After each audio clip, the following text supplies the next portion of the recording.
자, 기소 후 3년 만에 나온 오늘 대법원 최종 판결 여러 의미가 있는데요. 정치부 이현수 기자와 짚어보겠습니다. 이 킹크랩 사건이요. 이게 지금 대선 때 댓글 조작이 있었다 이렇게 오늘 판결을 낸 거예요. 이 당시 선거에도 영향을 줬다 봐야 할까요? 네, 댓글 순위 조작이 있었다라고 본 시기는 2016년 12월부터 2018년 1월까지입니다. 앵커도 기억하겠지만 2016년 12월 박근혜 전 대통령 탄핵 소추안이 가결되고 이후 파면 결정으로 2017년 5월 9일 조기 대선이 치러졌잖아요. 당시 반기문 유엔 사무총장에 이재명 당시 성남시장, 안철수 국민의당 대표 등이 조기 대선을 앞두고 엎치락 뒤치락 하던 시기였는데요. 안철수 국민의당 대표는 나는 이들 범죄의 직접적 피해 당사자라면서 대선에 영향을 줬다고 주장하고 있습니다. 그런데 이 진실이 밝혀진 이제 과정을 거슬러 올라가면 이 추미애 전 법무부 장관이 있죠. 2018년 1월에 처음으로 댓글 조작 의혹을 제기한 건 여권이었습니다. 그때 민주당 대표가 추미애 전 법무부 장관이었고요. 당시 평창 동계올림픽을 앞두고 여자 아이스하키 남북 단일팀 구성을 놓고 좀 시끌시끌했고 여권 내에서 이를 두고 댓글 조작 의혹이 불거진 겁니다. 준비된 듯한 댓글 조작단이 이를 확대 재생산하는 악의적인 프로세스도 진행되고 있습니다. 이는 대단히 명백하고 상습적인 범죄 행위에 해당합니다. 이를 방조하고 있는 포털에 그 책임을 묻지 않을 수가 없습니다. 네, 이후에 민주당이 자체 조사를 하고 해당 의혹을 경찰에 고발을 하게 되는데요. 그 조사를 하다 보니 드루킹이 연관돼 있고 김경수 지사에게 보고를 했다고 폭로하면서 여야가 특검에 합의한 뒤 수사를 하고 오늘 대법원 판결까지 오게 된 겁니다. 오늘 대법원 판결 후에 민주당 당원 게시판에도 당시에 왜 특검을 받아줬느냐는 비판글이 올라오기도 했습니다. 자, 이 판결 이후에 야권에서는 이제 정권의 정통성 문제까지 거론하면서 이 선거 당사자였던 대통령 책임도 있다 이렇게 비판을 하는데요.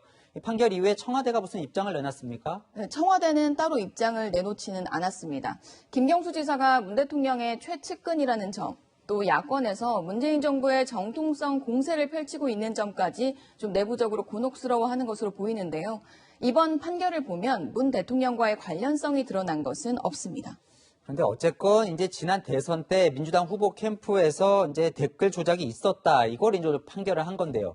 민주당에서는 사과라도 해야 하는 거 아닌가요? 네, 민주당에서 공식 입장을 내놓은 걸 보면 판결을 존중한다고는 하는데 김경수 지사의 억울함에 공감하고 야권의 정통성 공세를 막는 데 급급한 모습입니다. 당시 문재인 후보는 2위인 홍준표 후보보다 무려 17%가 넘는 득표로 압승을 했습니다. 국민의힘이 이러한 당시 상황과 선거 결과를 잘 알면서도 정부의 정통성을 운운하는 것은 어불성설이며 무리한 경강부회의 다름 아닙니다. 네, 대선 주자들은 판결 존중보다는 김경수 지사를 위로하는 데 집중했습니다.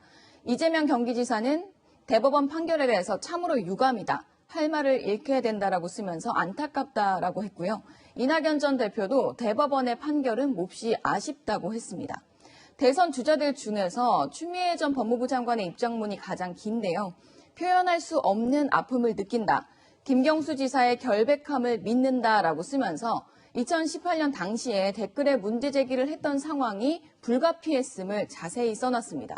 또 경남지사 출신인 김두관 의원은 오늘 대법원 판결 전에 경남도청 앞에서 김 지사를 응원하는 퍼포먼스를 하기도 했습니다. 자, 김경수 지사요. 한때는 대선 주자로 거론되기도 했는데 당분간은 쉽지가 않겠습니다. 네, 김경수 지사의 1심 때 구속됐던 기간을 제외하고 한 1년 9개월 정도를 복역해야 하고요.